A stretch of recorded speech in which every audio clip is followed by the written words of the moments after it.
What's good, everybody? My name's Sangre, aka La Valeriana, and today I'm gonna tell you a little bit about how I made my biggest hit so far, Mars and Gemini. Mars and Gemini is a story in 4 parts. Starts with a tragic image of a small little flower with pretty little spots that, despite the good weather, despite the rain, is still drying up because she can't really bear to keep growing. A pesar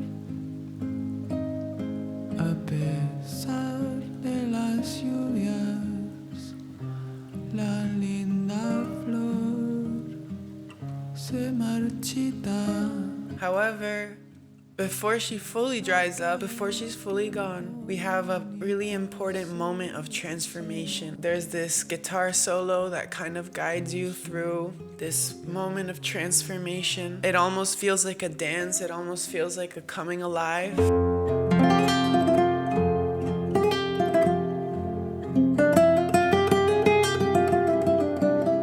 But that coming alive isn't necessarily all positive. This transformation is bittersweet. On one hand, she's becoming more full of life. She's becoming a lot stronger, but at the same time, it's hardening her. She's finding this will to live, but that sadness hasn't necessarily left her. It's just transformed into something meaner, into something angrier. So when the beat drops after the guitar solo, you get these really angular hi-hats. It's almost uncomfortable. There's a jaggedness to it, there's a sharpness to it.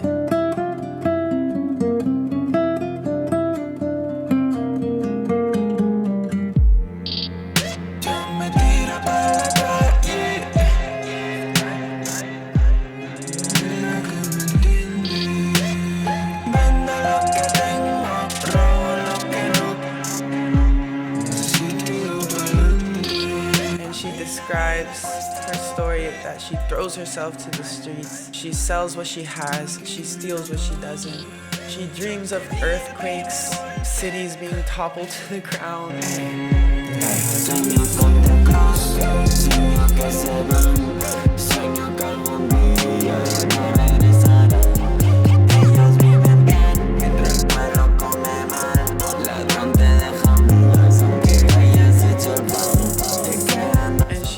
Ends with this line: the earthquake won't knock you down if you were never on your feet in the first place.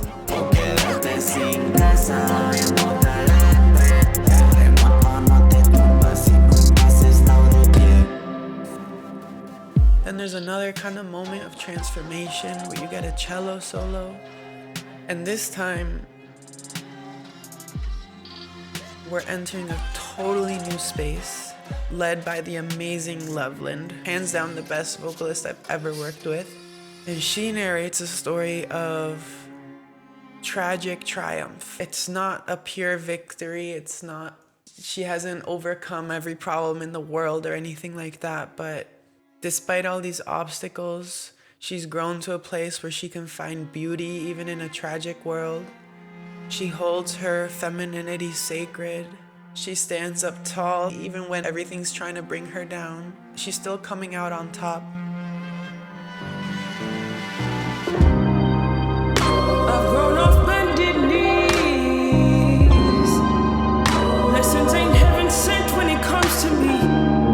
I tell her a little bit about the story that I just told y'all about, the flower drying up. That's why she starts, I've grown on bended knee.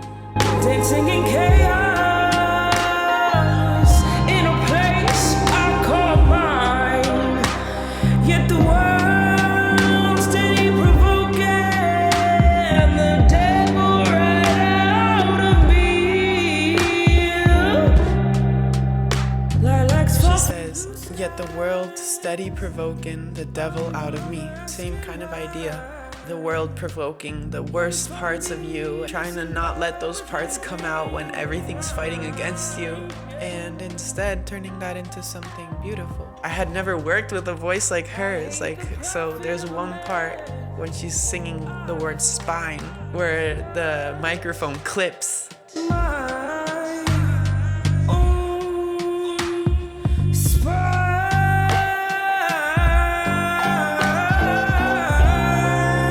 World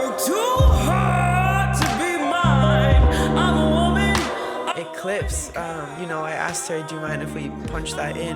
It's just that raw intensity of that first take was perfect. I mean, there was nothing else to substitute it. So that's why the clip version, it's subtle, but it's there, and it's in the final version because it's so genuine and so raw.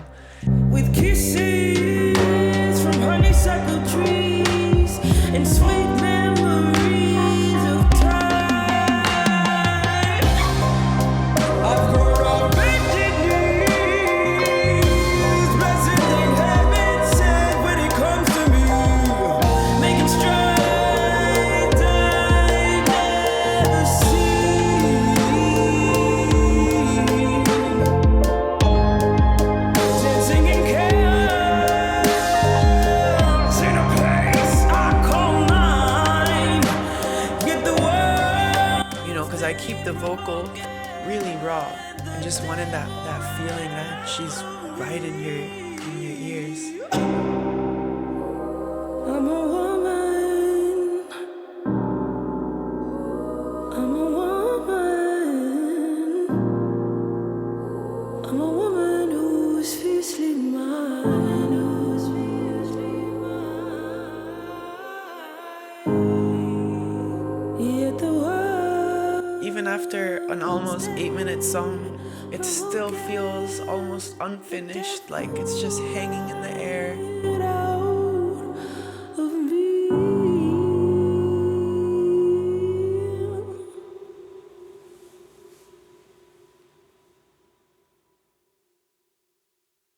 And at the end of the recording too, I left 5-6 seconds. You can really hear the room. You can hear the vibration almost in the room, like after she was done singing it. It was just amazing. So that's kind of the story behind the lyrics of Mars and Gemini. That's the story in the song. But the way this song came to be was absolutely magical. As some of y'all may know, I live in Spain now, but I used to live in the US. I was raised in New York, pretty much born and raised in New York. I moved there when I was just a few months old. But toward the end of my time in the US, I was living in New Haven. And I had this song all but ready. I had recorded the guitar part with one of my homies from New York. I had recorded the background vocals with a lot of my friends from New Haven. I had put together as much as I could with just friends. I basically paid them in bud because I couldn't afford anything else. And, I checked in with them before we recorded anything, and it ended up being mutually beneficial. But that's how a lot of that album was recorded when it comes to the instrumentalists. So I had all these parts recorded. We had invested so much time and energy and bud into this song. And just a couple weeks before I'm about to move internationally, I was supposed to be getting one of my friends from Philly, who has an amazing voice, to come up to New Haven to record this part. And no shade whatsoever, but this poor baby just had so much on her plate. She's a mother, she's a student, she's working pretty much full time. I mean, an amazing, amazing person, but we could not figure it out. And at this point, this was just a couple weeks before I'm about to move internationally, and she canceled on me, like the day before we were supposed to record. And I was bummed. I didn't know what to do. I really felt like the song might be over. And one day we're at the house. It's just, I think it was just me and Julia had Lovelind over. I think maybe our housemate was there at the time. But we were just chilling with Lovelind. I had cooked dinner for everyone. Lovelind came over a lot. We were really good friends, but I just never asked if she wanted to be in a song because she's Lovelind and she had a whole band called Love & Co. And I was like, nobody. I still am nobody. So I was just like, I can't afford that. I don't know. Like, it just felt so unrealistic. Like, almost I felt that I would be offending her or being disrespectful by asking her to be like on one of my tracks. You know, I guess that's just the insecurity. But we're talking, and I think it was after dinner. She was getting ready to leave. It was getting close to midnight. And she said, "Girl, how come you've never asked me to record with you? How come you never asked me to be on one of your songs," or something like that. And for real, I was kind of flabbergasted. I was like, "What you talking about? Like, you're Lovelind. Like, I can't afford that. I can't." You got your whole thing going. I never thought you would be interested. I'm not good enough for Lovelind. Like, and she was like, "You're crazy. Like, we're friends. Like, I want to hear some stuff you're working on." I said, "All right, well, you know, I had finished Memorias de Natividad at that point. I had finished Apenas. So I played her those two songs, because those two songs then lead into Mars and Gemini. So it's like a 15-minute ride. So we play through the 15 minutes, and it drops to that soul, bluesy final part of Mars and Gemini. And right off the bat, as soon as it drops, this bitch, she just starts riffing. And it sounds so fucking good. And it just sounds so natural. And right off the bat, like, no questions asked, she just starts riffing, singing, making shit up. And she's like, "Yo, can I be on this?" And I was like, are you serious? Like, of course. Like, are you kidding me? Like, of course. Like, literally, of course. Like, that's a dream come true. I would have asked if I didn't think I would definitely be rejected. It's a lesson in itself, y'all. That's a lesson in itself. That same night, already it was midnight or something, we start talking. I tell her a little bit about the story that I just told y'all about, the flower drying up. That's why she starts, "I've grown on bended knee. Blessings ain't heaven sent when it comes to me." You know, that's that story of the flower. Same thing, it's in Spanish, it starts, "Se arrodilla frente al potente sol." In English, that means she's kneeling in front of the powerful sun. That's why Lovelind starts that way. And then in the next part, in the trappier part, I say, "Yo te di el primer golpe, pero tú lo provocaste." I threw the first punch, but also I gave you el primer golpe, which is the name of the album. So it's kind of a double meaning. So it's like, I threw the first punch, or I gave you this album, but you provoked it. Right? So she's saying at the end of her song, or throughout her song, she says, "I'm a woman who's fiercely mine, yet the world steady provoking the devil out of me." So it's the same kind of idea. The world provoking the worst parts of you and trying to not let those parts come out when everything's fighting against you, and instead turning that into something beautiful. And so she starts writing, and at this point it's like 2 a.m, 3 a.m, something like that, and she's written all her fucking lyrics in one sitting, like dead ass. And so we just record. And we recorded, and I'm sorry to the upstairs neighbor. She's a sweet old lady.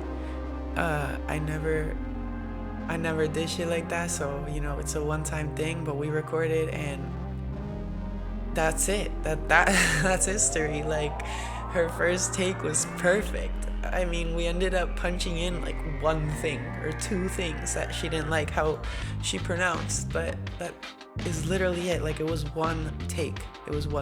And you can even hear in the recording, there's a part, I had never worked with a voice like hers. Like, so there's one part when she's singing the word spine where the microphone clips. Because I didn't have the settings on right, because, like, shit, I had never worked with such a powerful voice, so it clips. And then we did, you know, I asked her, "Do you mind if we punch that in?"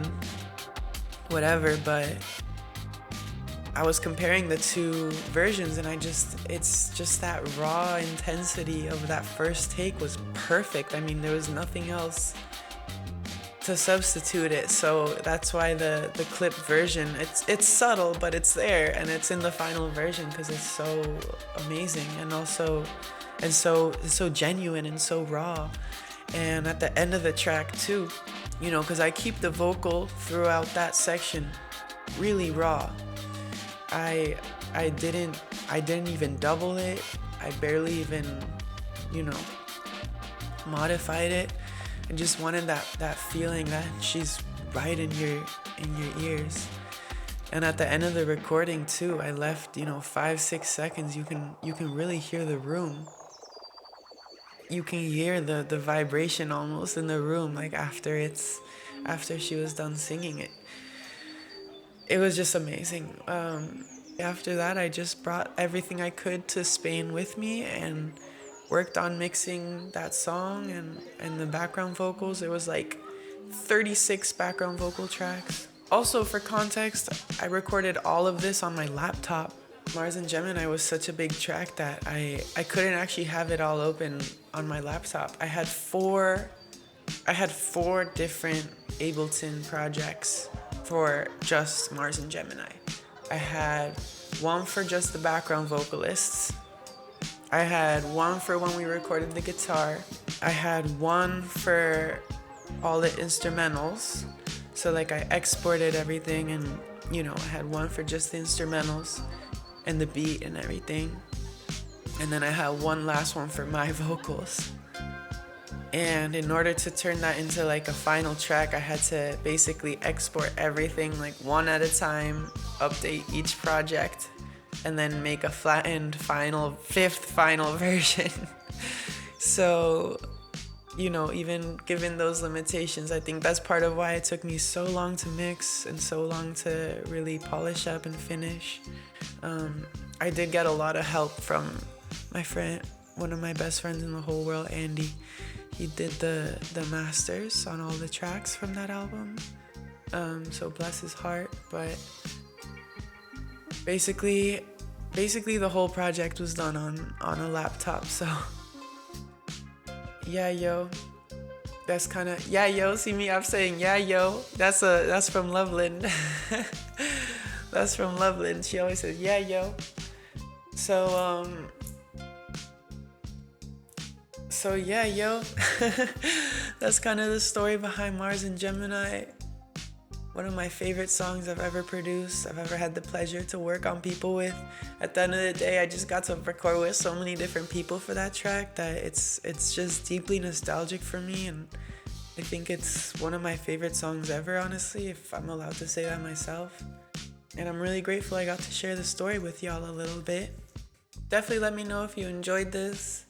I have a lot of stories about recording music, and all my songs from that album are kind of a trip, and they all tell long stories, long, beautiful stories. So, you know, if you ever want to hear kind of the behind the scenes or the storytelling aspect, like, I'm happy to share. And in the meantime, feel free to check out El Primer Golpe. Feel free to check out Mars and Gemini. I'm working on some more stuff for La Valeriana, which is really exciting. I've been recording with a violinist for a new track. It's gonna be dedicated to Palestine. All the proceeds are gonna go to Palestine, just like No Importa, a different one of my songs. So yeah, yo, stay tuned. This is Sangre, aka La Valeriana. Out.